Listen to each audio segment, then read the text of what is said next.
Saudações, senhoras e senhores, aqui é Diogo Rafael Moreira do site controversiacatólica.com.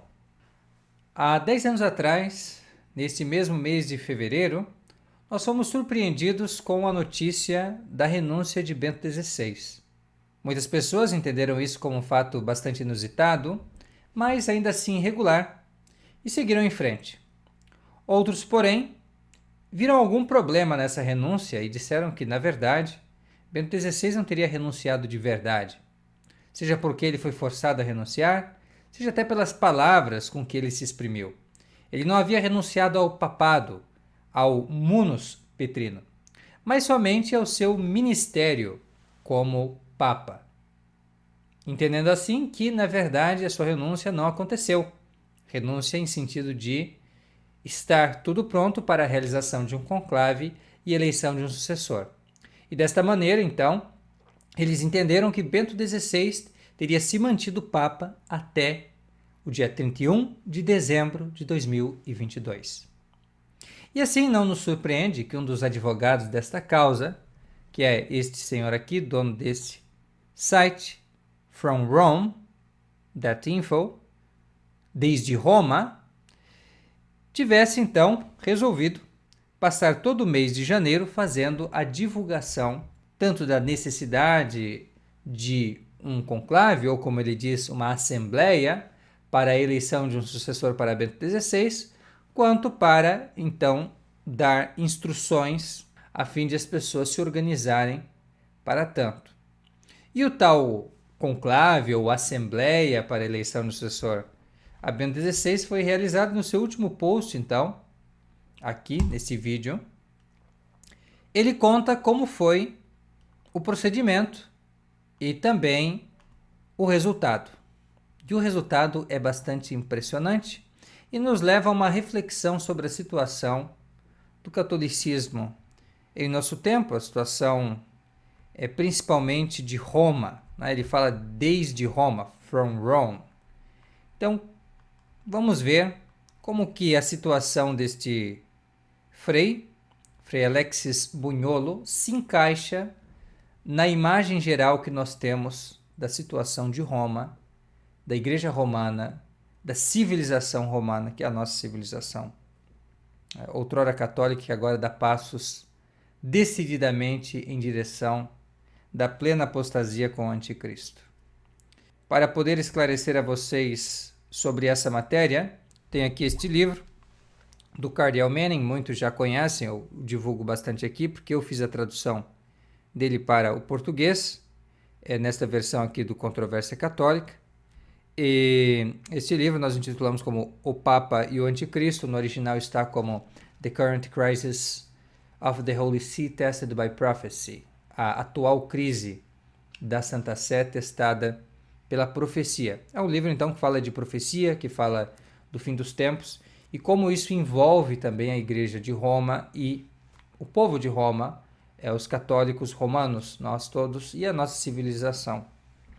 Então, lá na página, a partir da página 100, né, de 110 para frente, ele já vai falar sobre a perseguição que os católicos sofrerão, os verdadeiros cristãos sofrerão nos últimos tempos. Ele traz então 3 características dessa perseguição. Dessas características, então, nós temos como a primeira o fim do oferecimento público do sacrifício perpétuo, que é interpretado pelos santos padres como a Santíssima Eucaristia. Em segundo lugar, a ocupação do santuário pela abominação da desolação, e isso entende-se como a profanação de nossas igrejas pelos inimigos da fé. E, por fim, a queda dos fortes e das estrelas, como narram os profetas de uma maneira mais simbólica, que seria, então, a queda dos príncipes, dos principais na igreja. Quem são estes? Os bispos. Então, essas 3 coisas são como que notas que farão conhecer essa realidade da perseguição. E é claro que, assim como nós sabemos que o bem, né, também no mundo foi gradualmente se estabelecendo, depois de muitas lutas e muitas batalhas, e tem todo um trabalho, coerente na sua realização e consecução.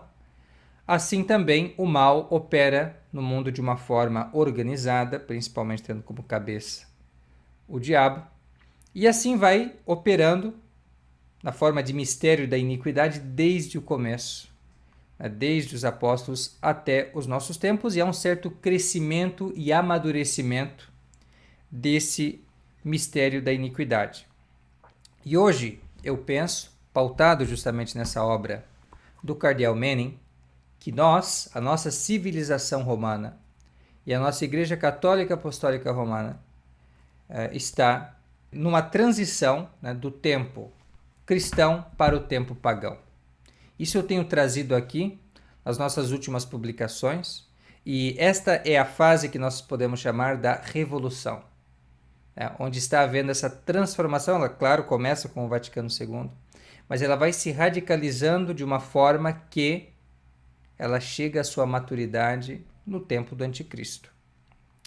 E assim nós já notamos em nossos últimos vídeos como o paganismo foi e está tomando conta de todas as expressões mais populares do dito catolicismo, esse catolicismo já radicalizado e aberto a todas as influências pagãs a partir do Concílio Vaticano II. Indo da renovação carismática à teologia da libertação, práticas claramente pagãs são abençoadas como carismas do Espírito Santo e como amor ao próximo. Essa realidade da apostasia não escapou aos grandes teólogos do passado, que falaram muito bem de como Roma, que é o centro de nossa civilização, cairá sob as garras da revolução e, enfim, do anticristo. Então, notem, existe aqui uma certa graduação. Primeiro, haverá a invasão, a ocupação e uma revolução na Igreja. Nós identificamos essa revolução com o Concílio Vaticano II, onde há uma verdadeira mudança de regime, uma verdadeira mudança de nível institucional na Igreja, certo? E aí todos aqueles que eram os católicos de sempre são exilados e são substituídos por católicos já revolucionários, que aderiram às mudanças revolucionárias do Concílio Vaticano II.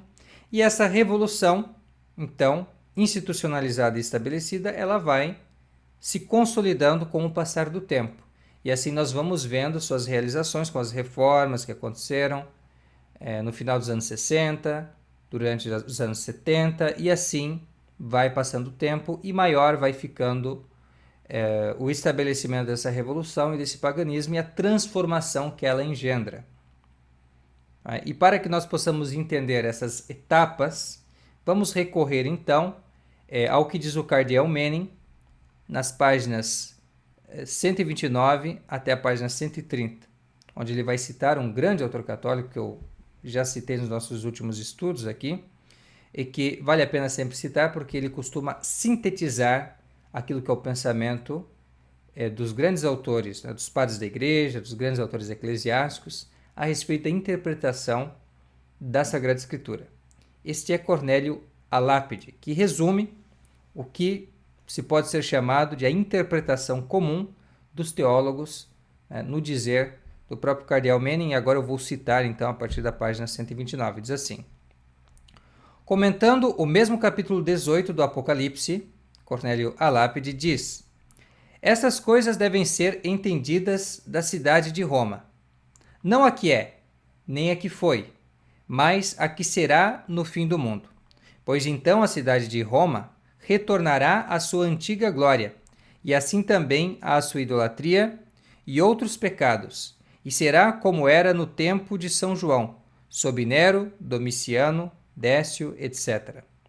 Pois de cristã deve novamente tornar-se pagã, expulsará o pontífice cristão e os fiéis que o seguem.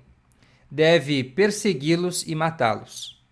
Será comparável às perseguições dos imperadores pagãos contra os cristãos, pois assim vemos que Jerusalém foi, primeiramente, pagã sob o domínio dos cananeus, em segundo lugar, fiel sob os judeus, em terceiro lugar, cristã sob os apóstolos, quarto, pagã, novamente sob os romanos. Em quinto lugar, sarracena, sob os turcos. Do mesmo modo, aqui diz o cardeal Manning, eles creem o que será a história de Roma. Pagã sob os imperadores, cristã sob os apóstolos, fiel sob os pontífices, apóstata sob a revolução e pagã sob o anticristo. Só Jerusalém poderia pecar tão formalmente e cair tão baixo, pois apenas Jerusalém foi escolhida, iluminada e consagrada. E como nenhum povo foi tão intenso em suas perseguições a Jesus como os judeus, temo que ninguém jamais será mais implacável contra a fé do que os romanos. Isso disse então o cardeal Manning na obra O Papa e o Anticristo.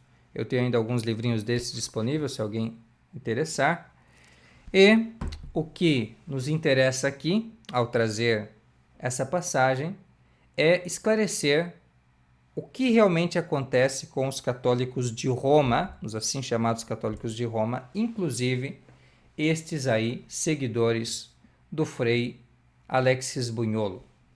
Todos eles estão fazendo essa transição da revolução, já estão na revolução, certamente, já estão na apostasia e caminham agora a passos largos para o paganismo. E como fazer isso então? Bem, imagine você. Você passou 10 anos atacando Francisco como um herege, dizendo que é um herege manifesto, dizendo que ele está destruindo a igreja. Você o atacou, atacou e disse que o verdadeiro Papa era Bento XVI. Esse sim defende a fé católica tradicional. Embora ele tenha sido um dos porta-vozes da revolução trazida pelo Concílio Vaticano II. Mas isso eles deixam para lá. Eles aceitam a revolução e vão então tentando fazer com que as pessoas que não estão conformadas com os novos passos em direção do paganismo dados por Francisco, então corram atrás de suas bandeiras. E aí vocês dizem, então Bento XVI é realmente o Papa que defende a fé católica e nós devemos então segui-lo e não a Francisco. E assim foi por 10 anos. E assim então foi o discurso deste padre Alexis, Frei na verdade, né? Frei Alexis Bugnolo. Um americano, que o sobrenome já indica, né? Tem uma origem italiana também, e que vivia em Roma, se dizia um católico de Roma, e portanto apto, na falha dos cardeais em eleger um verdadeiro Papa, para eleger um sucessor a Bento XVI. E quem então que ele, que tanto martelou a esse respeito, vai eleger como sucessor? Alguns poderiam pensar que ele iria eleger a ele próprio, não é verdade?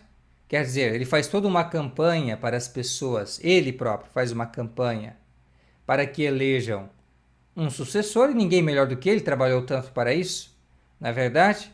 Então, de repente, sairia desse conclave, desta assembleia, como ele costuma dizer, então, um Bento XVII. Um Bento XVII, que talvez seria ele próprio. Era o que nós poderíamos prever, né? Pensando humanamente a esse respeito, o que eles poderiam pensar e decidir nessa matéria. Mas, na verdade, não. Eles se reuniram em um hotel, perto do aeroporto de Roma, e ali então deliberaram e consideraram alguns nomes, por exemplo, Dom Viganò, Monsenhor Viganò, e no entanto foram passando até chegarem ao homem que eles queriam. E quem eles escolhem? Pasme. Jorge Mário Bergoglio. Sim, o assim chamado Papa Francisco, que até pouco tempo estavam chamando de herege, de usurpador, etc, etc, etc. Eu leio para você agora o que foi a declaração de imprensa que este Frei Bugnolo escreveu a esse respeito. Ele disse assim: aqueles que eram contra os católicos que elegeram um sucessor de São Pedro prevaleceram em convencer muitos a não votar. E assim os resultados da eleição são os seguintes: unânime para Jorge Mário Bergoglio, como sucessor de São Pedro e sucessor do Papa Bento XVI. O eleitorado presente quer que o mundo saiba que escolheu o único resultado que poderia ser aceito universalmente e trazer a ordem canônica da Igreja de volta à harmonia com a vontade de Cristo. Nisso segue o exemplo dos católicos romanos que, sob a ameaça do exército imperial, elegeram o diácono do imperador oriental, que era um herege monotelita. Concluída sua eleição, ele foi imediatamente convertido à fé católica sob o poder da oração de Jesus. E assim, esperamos e rezamos para que o Senhor, cujas mãos agora estão livres para colocar a Igreja em ordem, intervenha agora na história, sem violar a promessa feita a São Pedro, de que tudo que ligares na terra será ligado no céu. De minha parte, sugeri como candidato Monsenhor René Gracida, bispo emérito de Corpus Christi, Texas, Estados Unidos. Assinado, irmão Alexis Bunholo, moderador. Então é assim que se exprimiu o grande teólogo desse alegado conclave que aconteceu agora no dia 30 de janeiro de 2023. E esse vídeo aí, que você encontra no site dele, onde ele dá todas as explicações, foi gravado, ou melhor, publicado no dia 31 de janeiro. E nós aqui, já no dia 1º de fevereiro, considerando essa questão da renúncia de Bento XVI, trazemos para vocês o último desenvolvimento desta loucura. Ou seja, chegamos ao fundo do poço realmente e ao mais absurdo que se poderia imaginar. Os bentovacantistas, os resignacionistas que colocam sua fé nos seus líderes, obtêm essa frustração, qual seja de encontrar, então, descobrir de repente que o verdadeiro Papa é Francisco. O verdadeiro sucessor de Bento XVI é Francisco, coisa que a maioria das pessoas já descobriram isso em 2013. Né? Mas eles só agora vão descobrir que, para que as coisas fiquem mais fáceis, então vamos fazer com que o Francisco mesmo seja o verdadeiro Papa e nos conduza a todos para onde? Para o paganismo. Esse é o caminho para o qual os católicos que aceitaram a Revolução do Concílio Vaticano II, a abertura para o mundo pagão que foi sendo construído desde a Renascença até os nossos dias, esse mundo que preza na política pelo socialismo, preza nas relações familiares pelo divórcio, preza na educação por tudo que são práticas reprovadas pela moral católica. Então, esse mundo é o mundo para o qual se abriu a Igreja, os fortes, os príncipes da Igreja, com o Concílio Vaticano II. E o resultado é um caminho constante em direção da paganização de toda uma sociedade cristã, que é o que nós estamos vendo. E os bispos e estes papas pós-Concílio Vaticano II são os primeiros, né, a seguir firmes nessa direção. E estes senhores aí, né, que tomaram a bandeira da renúncia, hoje estão também somando esforços nesse sentido, pregando para as pessoas a ilusão de que Francisco, agora que foi feita essa eleição, deixará de ser Francisco. É isto. Agora ele vai então ter, né, aqueles benefícios de ser um verdadeiro vigário de Cristo, que é contar com a oração de Nosso Senhor, que vai então protegê-lo de fazer todas essas coisas que ele, com seu livre-arbítrio, nesses 10 anos, vem fazendo contra a Igreja. O quanto Francisco se tornou subitamente católico agora, ele poderá demonstrar durante sua viagem à República Democrática do Congo e ao Sudão do Sul, que começa em 31 de janeiro. A propósito, a segunda etapa da viagem ao Sudão do Sul É uma viagem ecumênica e Bergoglio será acompanhado pelo arcebispo herege anglicano de Cantuária, Justin Welby. As oportunidades para Francisco demonstrar sua milagrosa conversão ao catolicismo serão infinitas, não é mesmo, Frei Alexis Bunholo? Francisco estará caminhando de mãos dadas com um anglicano. O cardeal Manning, ele veio do anglicanismo, mas ele se converteu. Ele renunciou à heresia anglicana, saiu da igreja anglicana e abraçou a fé católica. E combateu, neste livro aqui ele combate a heresia anglicana. Várias vezes, sempre que ele tem uma oportunidade, ele mostra como que o anglicanismo ele abarca todas as heresias, como ele é um poço de iniquidades e uma traição ao Evangelho de Jesus Cristo. Tudo isso demonstra o cardeal Manning, que de fato se converteu ao catolicismo. E agora nós temos um Papa Francisco, agora verdadeiro Papa Francisco, já eleito por um punhado, em sua maioria, creio, né? Não se sabe muito bem quem são essas pessoas ainda, de leigos reunidos em um hotel de aeroporto, em Roma. Agora, então, verdadeiro Papa Francisco, sucessor de Bento XVI, este aí estar caminhando de mãos dadas com um heresiarca, um chefe desta igreja anglicana. Esta é a situação. E em busca do quê? Em busca da paz do mundo. Em busca do fim das guerras, em busca, de motivos filantrópicos, sem dúvida. Estão lutando por alguma causa, de repente, nobre. Não sei se tem alguma coisa a ver com o petróleo em Sudão do Sul. Isso eu não sei. Não tem como saber essas coisas. Pelo menos até onde pude pesquisar. Eu não sei se tem algum interesse internacional que eles estão defendendo com isso, tá? Estes supostos prelados. Mas o fato é que, independentemente disso, são considerações humanas. Não está se falando de salvar almas. Não está se falando de professar a fé verdadeira. Não está se falando de obedecer os mandamentos de Jesus Cristo. Não é isso que eles vão buscar com essas suas missões apostólicas. Mas são coisas meramente naturais, como Platão, como Aristóteles, como os filósofos antigos buscavam, como os pagãos antigos com as suas utopias buscavam, uma paz meramente mundana. Assim fizeram os estoicos, epicúreos, enfim, buscavam isso, né? No estabelecimento de um império global, estabelecendo uma paz universal.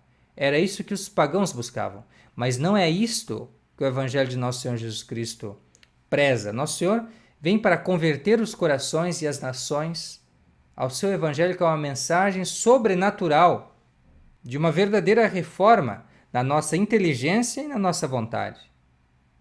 E assim nós devemos submeter a nossa inteligência à revelação, à fé, a crer de maneira sobrenatural. E também as nossas ações aos preceitos divinos, e assim agir em caridade, tendo como primeiro objeto Deus. A caridade para com Deus. E aí tudo mais no mundo subordinado, nosso amor ao próximo subordinado a esse amor maior a Deus. Porque se não amamos mais a Deus que aos homens, nós perderemos a nossa alma. Perderemos a vida eterna. Então não adianta toda essa viagem, todas essas coisas, se não se tem como primeiro objetivo o amor a Deus. E nós vemos que é isto que falta. As pessoas hoje colocam o homem no lugar de Deus, e assim profana-se o santuário de Deus. E assim se vai fazendo essa transição, operada por essa revolução modernista na igreja, do cristianismo, outrora então professado na sua integridade e pureza, para o paganismo mais escancarado. E assim nós estamos, indo para esse caminho.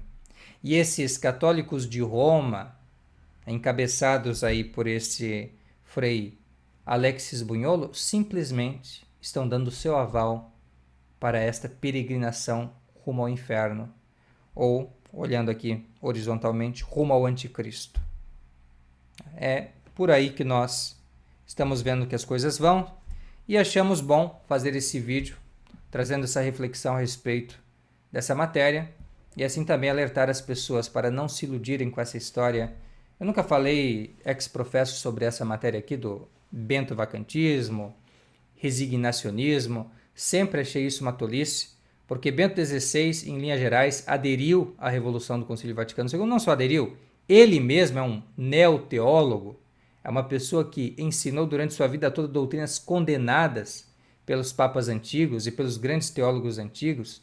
Ele mesmo criou suas próprias doutrinas e quis fazer isso ser absorvido, né, pelas gerações posteriores.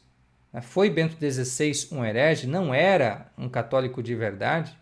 Aí Francisco apenas radicalizou, era de uma ala mais radical dessa nova teologia. Podemos dizer da ala da teologia da libertação 2.0, né? Mas simplesmente é uma mudança de grau. A natureza é a mesma e ambos não foram realmente católicos.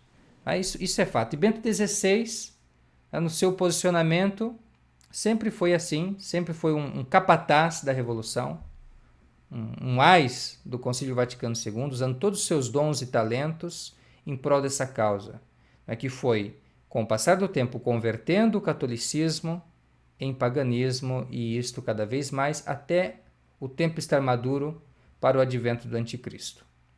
Para que nós possamos nos proteger contra isso, é muito importante estarmos cercados de amigos católicos, buscarmos praticar a fé católica, receber os sacramentos da igreja e também ler bons livros. E por isso eu vos convido a estar comigo em uma live hoje à noite, às 21h15, para tratar precisamente desse assunto de livros recomendados para que vocês possam ter alguma edificação no meio de tanta apostasia. Desde já agradeço-vos pela atenção. Fiquem com Deus e até a próxima. Tchau, tchau.